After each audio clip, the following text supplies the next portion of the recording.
Age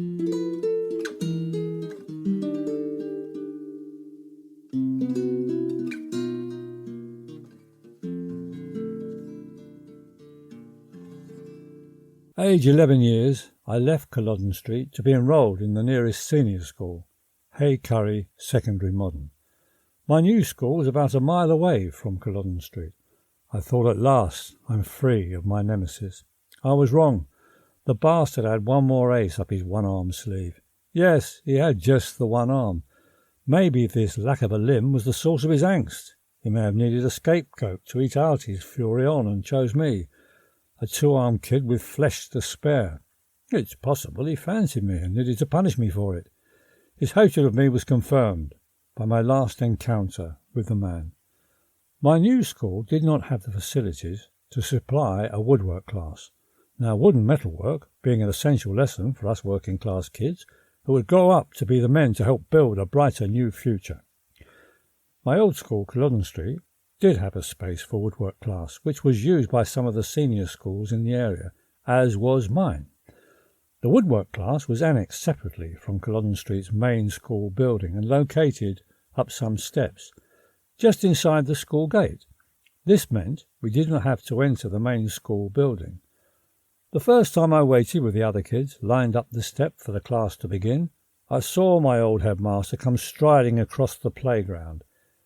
He must have worked out or found out in some way I was there and taken the trouble to leave the main school building to have a pop at me.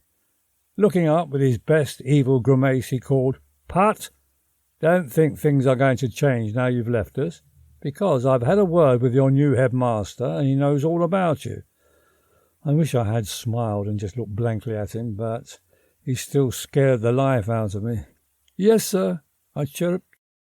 With that, he marched away with a jaunty stride, swinging his good arm back across the playground into the main building. I was summoned a few days later to my new headmaster's office. "Putt, let us get things straight. We don't expel boys at this school. We deal with them on the premises."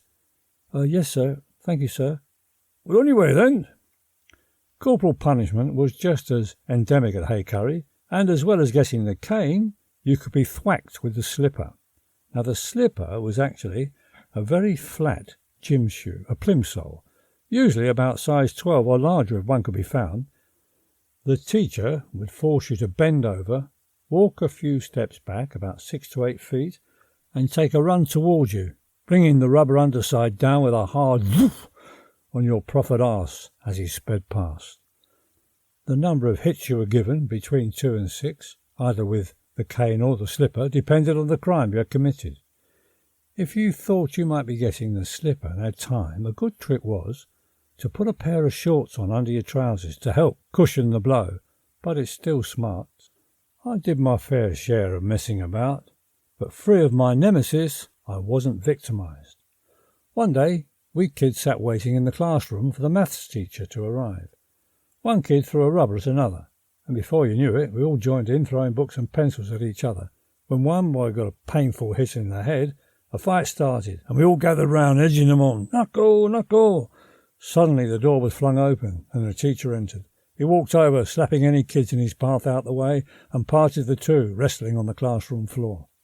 This teacher was known to have a tiny, thin bamboo cane that we called the whip, and he only used it for extra special occasions. He brought the whip from out the back of the cupboard. The whole class was made to stand in a line before him outside the classroom in the hall. One by one, we proffered our palms to receive just one thwack of the whip, and that was enough. At first, your hand went all numb, and then suddenly an excruciating pain shot right up the length of your arm. Oh, I only had it the once, and I so remember why it was called the whip.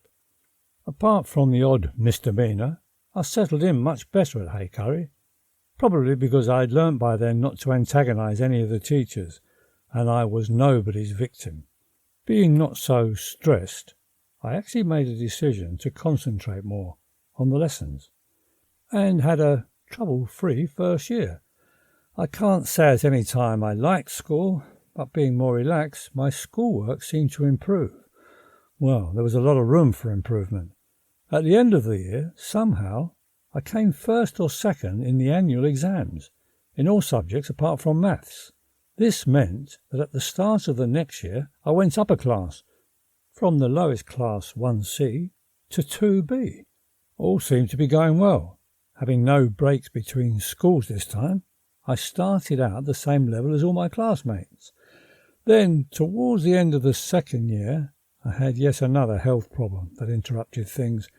I began to experience pain in my left groin, and an X-ray showed I had something called a slipped epiphyses, the displacement of a small bone in my hip. I had to go into Poplar Hospital, opposite our flats. First to lie on a bed for weeks with weights hanging over the end of the bed attached to my legs. This did not pull things together as was hoped. Eventually, I had to have an operation for a steel pin to be inserted into my hip to keep the bone in place. After the operation, I had to walk with the support of crutches and was sent away for treatment and rest to a convalescent home, somewhere in Hertfordshire, for some months, with other kids suffering from various ailments. I attended the local village school, but their curriculum was not in sync with the one I had been doing at home, and once again I was trying to play catch-up, but I wasn't there long enough to make any headway. The only significant thing I remember about my time at the home was they had some animals. There was a pig, a donkey, some chickens, and a nanny goat that had a kid. It was the 9th of March, my 13th birthday. So they named the kid Roberta. One of the uncles took me to a shed to show me the goat. "Oh, hello, Roberta." Once strong enough to walk without crutches, I returned home, back in Poplar. I was sent to a school for the disabled for a couple of terms, until I was fit enough to return to Hay Curry. My schooling had been disrupted again, and my upgrade to the next class hadn't held. The latter part of my last year I think the teachers had given up on me. Myself and one or two of the other boys were allowed to help the school caretaker if asked for. Our monitoring duties consisted of putting out the milk crates and the tables in the dining hall and generally clearing up. Usually nipping down to the boiler room for a fag and a wank. Just to clear up any possible ambiguity here, in this instance a fag is slang for cigarettes in Blighty. And I finally finished my school days aged 15 in 4C, without any accolades or certificates to my name.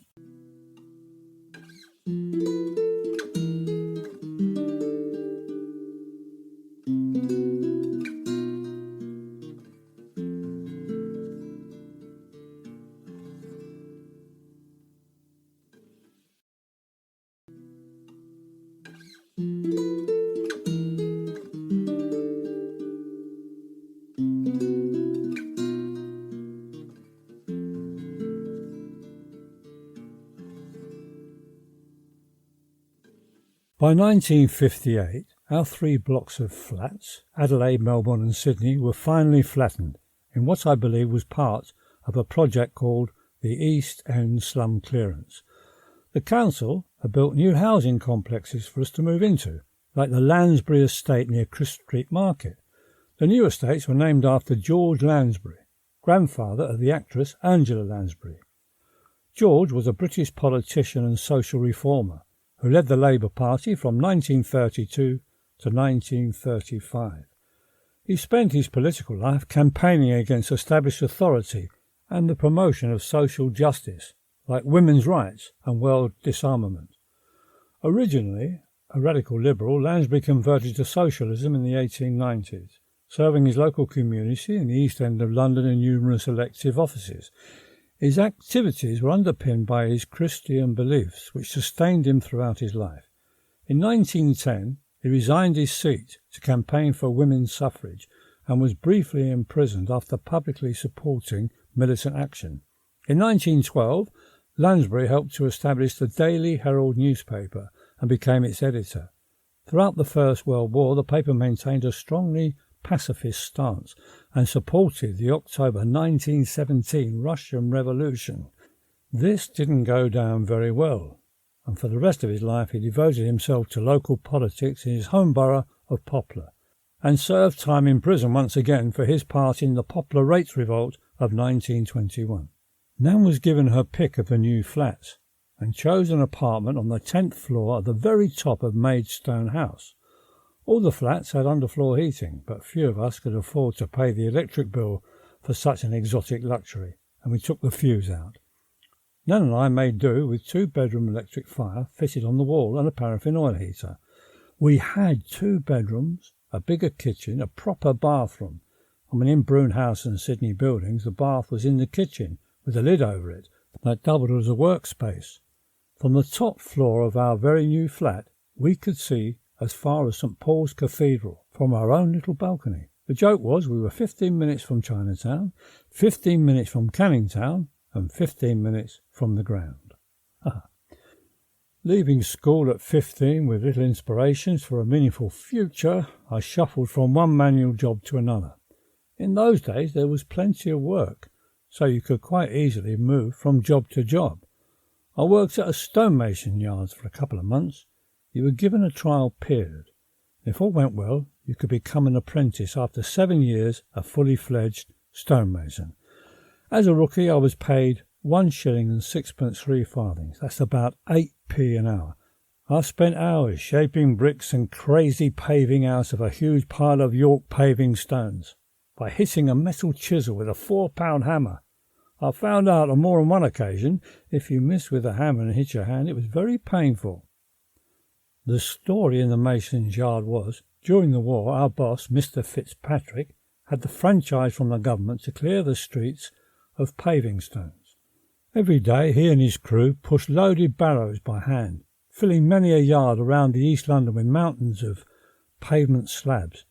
He reckoned after the war his store of York and sandstones would become a useful commodity. He was right. The stone walling and crazy paving we were chiselling out became very fashionable for suburban gardens, and he must have made himself an absolute packet. His company grew, and in the 1960s you would see the sign Fitzpatrick at nearly every road construction works in East London. Very soon I knew I was not cut out for chipping away at rocks for a living, and did not sign up for an apprenticeship. I looked for something less arduous, and joined a small goods warehouse. We distributed shoes, boots, and all linen products to the shops throughout the East End. My job was tying up the orders in brown paper and string and sticking address labels on them.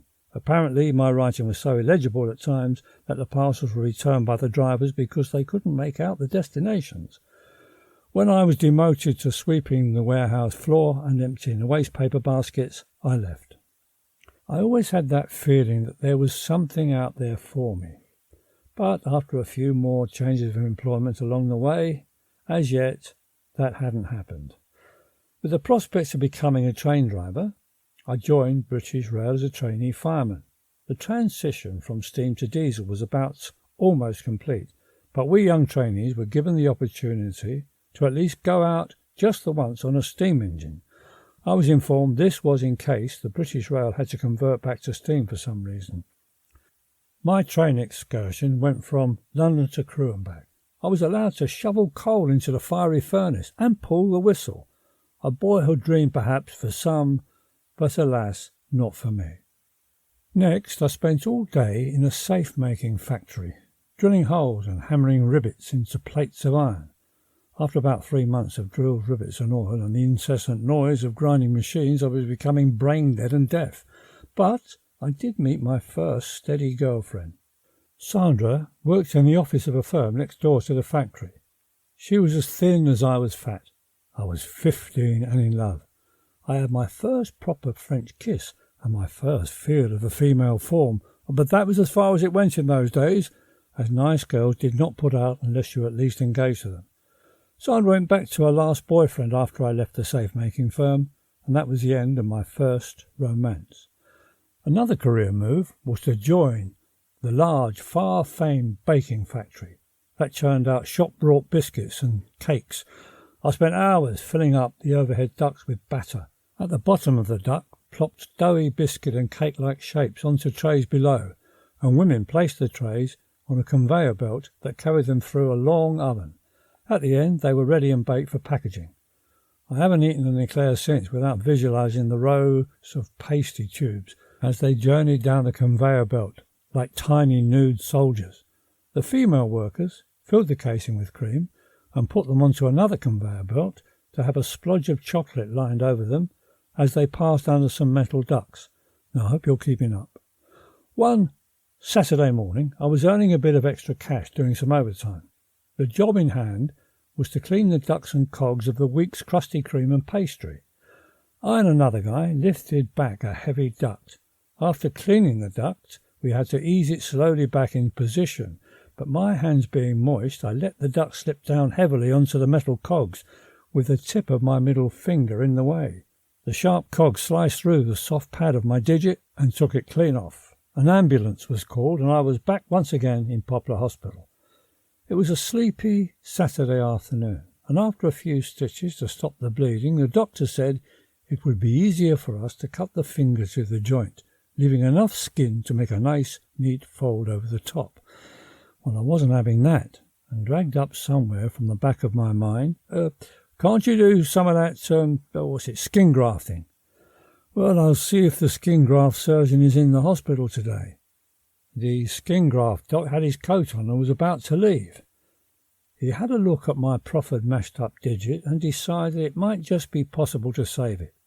I had a local anaesthetic, and as I lay on an operating table, he sliced fish-scale pieces of my flesh from the soft part of my inner arm and placed them on the exposed digit. Thankfully, it worked, and although my finger has a tiny pad of flesh missing, it hardly shows. I was trying to learn the guitar at the time, with visions of being in a band, and I just about mastered the strumming on Top of Old Smoky from the ubiquitous Burt Weedon guitar manual. Trying to put any pressure on the strings with a slightly beveled top of the middle finger, but it was too painful, and I gave up all my dreams of becoming a rock star. Having had my fill and losing my taste for cakes, I joined a building firm as a lagger's mate. Now, the lagger's job was mainly wrapping insulating material over water pipes and boilers.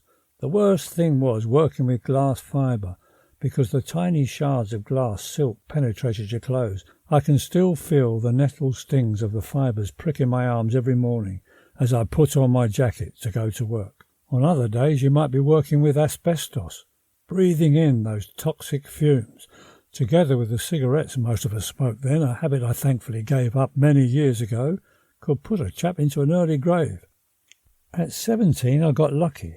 I was working as a lagger's mate on what was the new Daily Mirror building near to Fleet Street.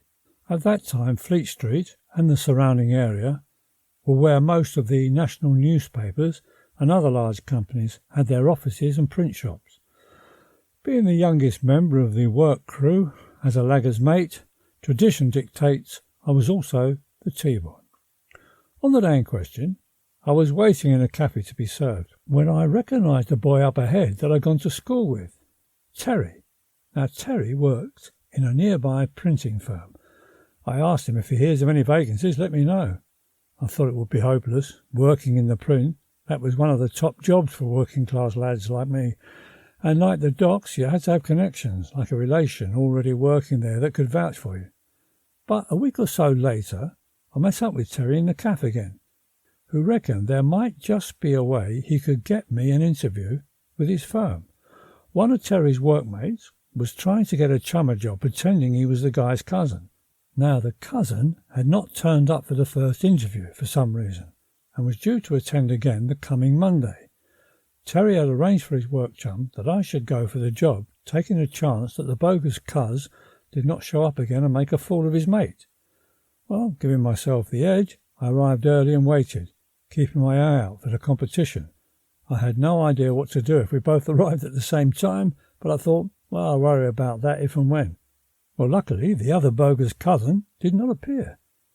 The shop floor manager interviewed me, convinced I was who I said I was, and believed my story about having the flu the last time, and took me on.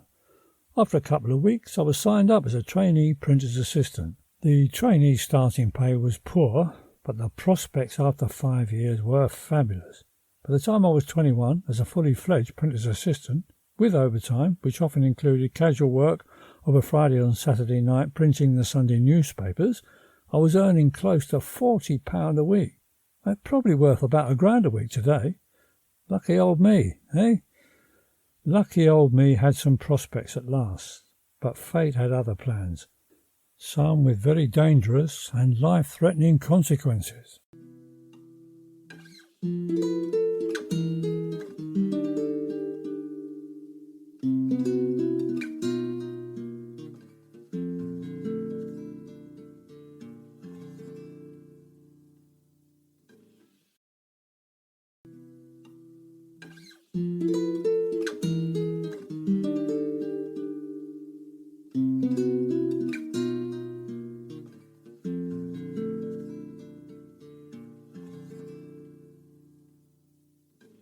It was the early 1960s. The baby boomers have come of age. We listened and danced to Sam Cooke, Solomon Burke, The Who, The Stones and The Beatles. The Motown invasion, led by Smokey Robinson and the Fabulous Miracles, had made their first trip to our shores. My chums and I went to see the Miracles and the teenage genius Little Stevie Wonder, as he was then called. On the same bill was the Supremes, Martha and the Vandellas, and the Brits were represented by Dusty Springfield and Georgie Fame. Oh, what a gig. It was the first time I'd seen an audience rush forward to throw flowers on the stage. Well, the summer of love hadn't quite arrived to give the 60s its identity as yet, but she had certainly been weaned and was on solids. Me and my mates, we soaked up the music. We dressed in mod gear of suede jackets and trousers or iron jeans, worn just above our slip-on shoes to show off our white or coloured socks. We went clubbing at the weekend, popping pills on a Saturday night that kept us dancing right through to the dawn on Sunday. The two clubs we most frequented were in Soho, the Descotet in Wardour Street, and the Scene Club just off Great Windmill Street, both long gone. The Scene Club had live music. We boogied on down to the Animals, led by the bluesy voice of Eric Burdon, or the Pretty Things, long before they became famous and appeared on Top of the Pops. The cloakroom attendant at the Descotet was a smooth guy called Tony. I chummed up with Tony on a camping holiday on the south coast a summer or so back. Our main pursuit was hunting for girls, so I was surprised to find Tony was now behaving quite camp and answered to Baby Tony. I voiced my confusion. What's with the Baby Tony, mate?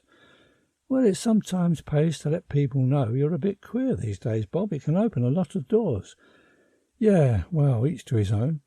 I discovered that Tony, apart from taking in the coats at the club, appeared to be a good source and supplier of Purple Hearts, a very strong and pure amphetamine that kept us clubbers awake and buzzing all night. Recognising a possible open door here, I wasn't going to play the Queen, but it did cross my mind that selling pills might be a decent earner. I asked Tony if I could get a piece of the action. At first I began to buy them and dish them out to my mates, taking a cut for my trouble. It just about paid for my own pills, getting high on my own supply. Some other acquaintances cottoned on to my dealings, and I began to supply them too. My profit margin increased and my clientele began to grow. I began to buy them in packs of 400 at a time for £4, and I make up packs of 10 or 20 in little sachets cut from the corners of envelopes, making £8 per 400. My maths were never very much my strong point, but I knew I was making a profit of 100%. Yes, I become what was called at the time a pill pusher. I was only on apprentice wages, so my pharmaceutical sideline came in very handy. I was earning a night more than I was a week in the print. One night, me and the lads were getting in the groove, blocked out of our tiny brains, when a young black guy, Joe, I think his name was, approached us with a problem. I think he believed we were sort of hard and well connected, because by that time we had become or thought of ourselves as faces, well-known, switched-on, far-out club regulars. Our little team was usually about half a dozen strong, always together and easily picked out, and there was also my known dealership reputation in the mix.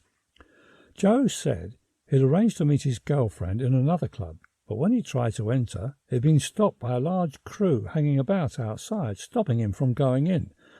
I think they took offence at a black guy going into a predominantly white club. In those days, some clubs' clientele were one or the other, black or white. But a change was on its way. With a false sense of bravado, enhanced, I'm sure, by our intake of blues, we decided to help and followed Joe into the streets of Soho to this other club. By the time we arrived at the club, Joe and I had somehow become separated from the others. There were indeed a large team of about 20 kids outside, Some of whom I was on nodding terms with. I am a burly man, and I was at 17 a burly teenager, and I had a bit of a reputation as someone who could handle himself in a scrap. Although the gang were many in numbers, they were on average a year or so younger than me, and that can, when you are a kid or a teenager, make a big difference. Seeing me, they let my new friend Joe pass. I waited outside, thinking my mates would soon arrive and add support. This never happened. After a while, with me facing our young crew, they started to get a bit restless. One or two made little shows of stepping up, then ducking back again into the security of their numbers, not wanting to be the first to confront me. Well, I shaped up, making a brave show of it. Things began to get a tad edgy, and I was getting more than just a tad worried. 10 minutes or so had passed, and I was still standing alone, facing 20 kids, eager to enhance their reputation, and my pal Joe was taking a hell of a time finding his chick in the club. Suddenly, all action. A blade appeared. The mob's leader, the younger brother of a notorious South London gangster, eager for a reputation of his own, I suppose, prompted the knife holder. Go on, throw it. The knife holder took slow aim, giving me time to duck and turn. The blade hit me flat on my arched back and clattered onto the concrete pavement. I gave a bravura grin, depicting an emotion I was not in any way feeling. I edged slowly away, turning around every few steps to face them, which had the effect of stopping any brave kid from moving in on me. I quickened my pace, but I didn't actually start running, or we'd be playing fox and hounds in no time. I got about 25 feet or so away from the mob when I heard a shout. I turned to see Joe standing outside the club, the mob surrounding him, and moved in. I watched, not sure what to do. The next thing, someone had picked up a red newspaper stand we used to have those days and smashed Joe with it, knocking him to the ground. I saw the knife appear, held high, the metal blade glimmering and catching the glint from the streetlights. I saw the blade plunge into Joe's back. I had to help. I rushed in and began swinging punches. The mob began to scatter. I pulled Joe up, dragging him away, almost lifting him onto my shoulder. I began running, or rather lurching, as fast as I could up the street. I turned a corner. Now, I'm no superhero, but this is what I did. I think I was still having an amphetamine rush from the pills. If not, things may well have been very different. I probably wouldn't have been there in the first place. I know I wouldn't have gone and helped a guy I didn't really know try and rescue his chick from a club of 20 strong kids eager for a ruck. I knew the young firm, having smelled blood and being denied a kill, was surely giving chase. I saw a black taxicab up ahead. I raced towards it with Joe, who was now bearing some of his own weight.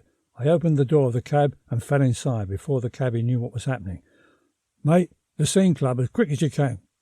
A short way along the street we hit a traffic jam. I looked back to see a black mass heading our way. I leaned forward. Listen, mate, you better get us out of here, or a heavy mob is closing in fast, and we'll be turning you over. The cabby mounted the pavement. The few pedestrians about at that time were beeped aside by our saviour, and we sped along. Joe, lifting his shirt up, How deep you reckon it is? Am I bleeding? There was a split about an inch long where the blade had slotted into his back. There didn't appear to be much blood, but it was hard to tell how deep the blade had penetrated. We arrived back at Great Windmill Street, and I practically emptied my pocket out to our taxicab hero. Well, the effects of the pills were starting to wear off by this time, and I was beginning to dawn on me what I had got myself into. Joe wouldn't seek medical help and insisted on going back into the Scene Club, where we had met just an hour or two ago. Well, I found my mates, who had some tale about getting lost on the way, and returned to the club. I don't recall if Joe ever found his chick. Did she decide to stay in the club, or was he deluded about how close they were? Questions I never got round to asking him. I'd involved myself enough in his life already. In the weeks that followed, I crossed paths with Joe around Soho from time to time. He was usually accompanied by some heavy-looking dudes, and introduced me as the white guy who helped him. I got quite a bit of respect in clubland for a short time. Taking amphetamine pills causes you to lose your appetite. You get quite a thirst, your heart rate increases, your willy shrinks. Not permanently, I hasten to add, but the desire for sex does not feature. The speed-induced high is all. The other manifestations from amphetamines, they act as a verbal and physical laxative. So you're putting out crap at both ends, and when you come down you feel empty and as weak as a wet lettuce leaf. When I first popped the little blue tabs, 2 would keep me going all night. Then, of course, like with all drugs, I started to need more. In just a few months I was popping as many as 15 on a Saturday night to get the same buzz. I was very pale, I looked totally wasted most of the time. My hair had began to thin, putting years on me. I was beginning to pop the odd pill or 2 on a Monday morning to kick-start the week. The pills speed up your metabolism, affecting your whole system, and use you up fast. I'd lost a couple of stone, going from a 38-inch waist to a 32. God knows what else would have kicked in if I continued. Heart, liver, kidney problems, you name it. Legend had it that one faced around the Soho club scene, called Scruffy Pete, or Pete the Pill, had a full blood transfusion once a year. Scruffy Pete had a certain style about him, and earned his name by dressing in the height of club fashion, but his togs always looked stressed and slept in, which may of course been the case. There was only one way to go if things didn't change. I didn't think of that at the time, of course. I was 17, going on 18 years old, invincible. Thankfully, good fortune in the name of fear and violence came to my rescue. It was early one Saturday night, and I was in the Scene Club toilet dealing, when a couple of bouncers came rushing in. One grabbed me by my wrist. "What have you got there, then?" I opened my hand, holding the pills. They dragged me out the toilet door onto the not yet crowded dance floor. I was pushed towards the stairs leading up to the club's exit. The narrow stairway was lined with bouncers, all taking a slap at me as I made my speedy ascent. I use the word slap in this instant because, on retrospect, I don't think their hearts were really in it. I don't think I was to be seriously bounced, just given a fright, a warning. I'm certain they knew what had been going on drug-wise, and knew who the main perpetrators were. I think the law was about to get heavy on the drug scene, and the club owners had been told or warned by the cops to clean things up. I got outside the club. Now there was a thick line of people waiting to be let in. This in itself was odd because the club was already open for business, but no one was being allowed in at the moment. A large car sat broadside, blocking the route out of the club's forecourt, leading into Great Windmill Street. Now whether the car was meant to do this or not, I don't know. What I did know was I was corralled in, and although none of the bouncers had followed me out as yet, I wasn't going to hang about to find out. With speed-induced bravado, I raced towards the car, jumped clean over the bonnet and ran up Great Windmill Street. I tumbled into a cruising taxicab, once again coming to my rescue, and journeyed back home to Poplar. I never went back to the clubs again. My pill-popping, club-bopping days were well and truly over. The next Sunday I awoke in my bed with a clear head, with the light inside fully switched on, allowing me to take stock of what I'd been doing. The following weeks I heard that quite a few arrests had been made in Soho. The law was trying to tighten up on the drug scene. It was bad and a danger to health, but nothing like today's problems. In the weekends that follow, my nan was certainly pleased to see me sitting at the table, eager for my Sunday lunch. "No all-night parties this weekend, Robert?" "No, Nan. I won't be going to many of them from now on." I'm sure she had some inkling of what I was into, but said nothing, probably not really wanting to know all the worrying details. I was young, thinking I was having fun, getting smashed and stoned, playing the face, pushing pills to supplement my income. I was being led down a very dangerous path, a path, like everything in my life, of my own choosing. Thank God I got out in time, or I might have ended up in the nick, or even worse, the morgue. My only real brush with the law was when a mate and I nicked a motor scooter and was stopped by the traffic cops. We both ended up in court. I received a conditional discharge with £1 court cost. Being arrested by the police and going to court, it upset my nan so much, I promised it would never happen again, and it never did. I was clean of drugs, and being young, my body soon recovered. All except my hair. Going bald when you're young is quite traumatic at first, but I learned to live with it and kept it cropped short. I think me and the guys were beginning to grow up, and it wasn't long before we stayed mainly in the East End, having a few pints on the weekend, followed by a Chinese supper, but definitely no more pill popping.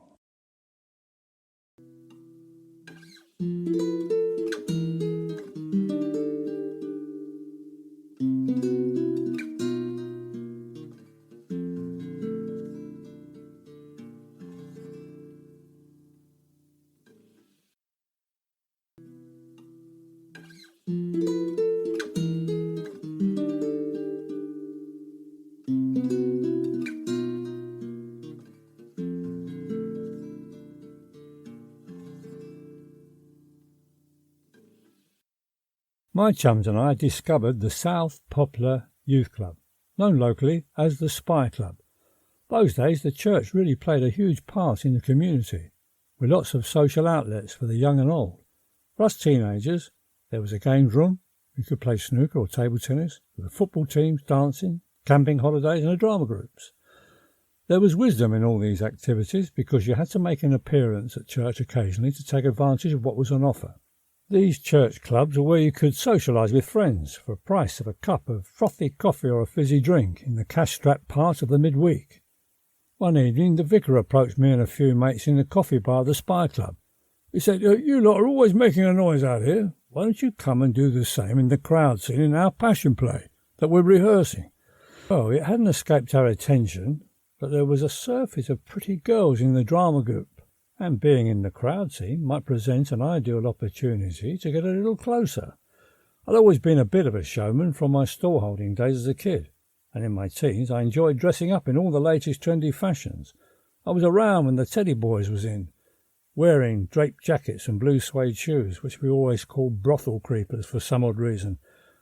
I tried being a beatnik, sporting floppy jumpers, sandals and drinking beer and pretending to like traditional jazz. Well, that jazz phase lasted about a fortnight. You had to work hard and pay close attention to be part of the trendsetter in those days, as the stars were coming thick and fast. So, having a laugh, and with the idea of getting close up and personal to the little starlit lovelies, we followed the vicar into the main hall. We joined in the rehearsals. We were having great fun, shouting at the actors playing Jesus and his tormentors up on the stage. During the break, the vicar asked, "Robert, would you like to have a couple of scriptured lines?" "OK," I said. Secretly pleased, he signalled me out. The vicar, pointing to the main cheerleader, when he shouts, now I can't remember the line now, it was something like, "He's truly the Son of God." But what I do remember is, when my cue came and I shouted my line, it felt like a kind of eureka moment. I truly felt a tingle down my spine. Now, I know it was just a couple of lines, but those lines were a defining moment for me. I knew I'd found something. I wasn't quite sure what it was at the time, but it certainly felt meaningful. Within a few weeks, I joined the drama group and took part in everything they put on, and they thought I was quite good. And it wasn't long before I was playing major roles. In one Christmas pantomime, I played the Demon King, then the leading role in the melodrama of Sweeney Todd. I was cast as Judas in the following Passion play and St. Peter in the next. I played Dame in one pantomime. I've only played Dame a couple of times. It's not a part I really enjoy. No matter how you dress it up, I've never felt comfortable in women's clothes. I began to immerse myself in a world that would transform me for the rest of my days. I knew I had found that something special that I thought was always out there waiting for me. Acting became all-consuming. I dropped away from my friends, who preferred the pub and football. I met them for a jar occasionally, but a gap was forming between us. They were conforming to type. Soon they would be courting and settling down and getting married. For me, a new life had presented itself, and I was going to seize the day. It was early evening in about 1964, and I was on a break, wearing my ink-stained navy blue shirt and trousers. I was taking a stroll down Fleet Street. For no reason other than to fill in the time, I took an exploratory turn left, rather than spend the time in the cabs or the many drinking clubs and pubs in the area. Within a few minutes I came across this imposing-looking building. I looked up, and I read an inscription cut in the stone archway, "The Guildhall School of Music and Drama." This was some years before the school moved to the Barbican. I don't think I knew very much about drama schools, or even if there were such places. Staring at the sign, I thought, oh, yeah, a drama school. I decided to explore further. The main front entrance looked shut, but I noticed at the side of the building a light. It came from a small doorway. I went to investigate. I found a young guy just inside, standing behind a desk. Excuse me, mate. This is a drama school, is it? Where you study acting?" That's right. Well, how do you actually get into the drama school? Well, you take an audition, and if you pass the test, you go along to the county council department and get a form to apply for a grant. Then you take another audition in front of a board, and if you pass that one, you are given the grant which pays all your school fees and expenses. Would you like a form to apply for the Guildhall? I was taken aback, thinking, that sounded too easy, and I might be making a fool of myself here, because I wasn't that confident I could hack it as a professional acting student. And see, I had a good job in the print, so I better give this a bit of thought. I felt I needed someone in the business, a professional person to confirm or at least tell me I had what it takes or not to train as an actor. I mean, being a shining light in a local drama group was one thing, but to go to a drama school and train as an actor was quite a big step. I asked the guy, I'm not sure I'm ready for a full-time. Do you have any evening classes? Yes, we do. He gave me a form with the times and fees involved. A week or so later, I enrolled in the evening classes at the Guildhall. A couple of evenings a week, I attended a class working with a lovely elderly lady, a retired actress, named Lynn Oxenford. The lessons were mainly a one-to-one with Lynn. She would take me through a speech, I'd take it home to learn, and recite the piece at our next session.